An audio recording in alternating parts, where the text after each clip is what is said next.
మార్కాపురం వద్ద జరిగిన ఘోర రోడ్డు ప్రమాదంలో బాధితులంతా రొక్కాడితే గాని డొక్కాడని వాళ్లేనని తెలుస్తోంది. బతుకు తెరువు కోసం పొట్ట చేత పట్టుకుని పొరుగు రాష్ట్రంలో సుతారీలుగా భవన నిర్మాణ కార్మికులుగా పనిచేస్తూ కాలం వెల్లదిస్తున్న వాళ్లేనని తెలుస్తోంది. పని ముగించుకుని మరికొద్దిసేపట్లో ఇంటికి చేరుకుంటామనుకుంటూ ఉండగా ఈ ప్రమాదం జరగడంతో బాధిత కుటుంబాలు బోరున విలపిస్తున్నాయి.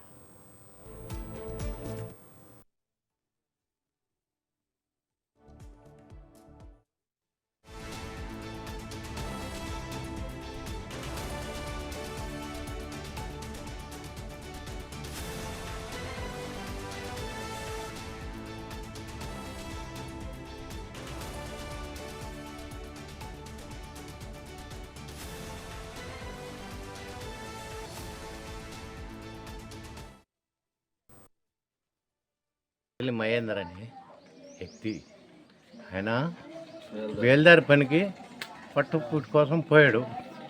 ఇప్పుడు శ్రీరామనవమి జరుగుతుందని ఆయన రావటంలో మార్కాపురం దగ్గర మనం బండి హరికృష్ణ ట్రావెల్స్ ప్రమాదం చనిపోయాడు. వాళ్ళకి ఆదరవా ఎవరు లేరు. వాళ్ళ పిల్లలు ఇద్దరు ఒకడు 7వ సంవత్సరం, ఒకడు 5వ సంవత్సరం అని చిన్న పిల్లలు. ఆ అమ్మాయి కూడా తత్కూలంగానే ఉంటుంది. ఆ అమ్మాయి ఏమైనా హుషారైంది కాదు.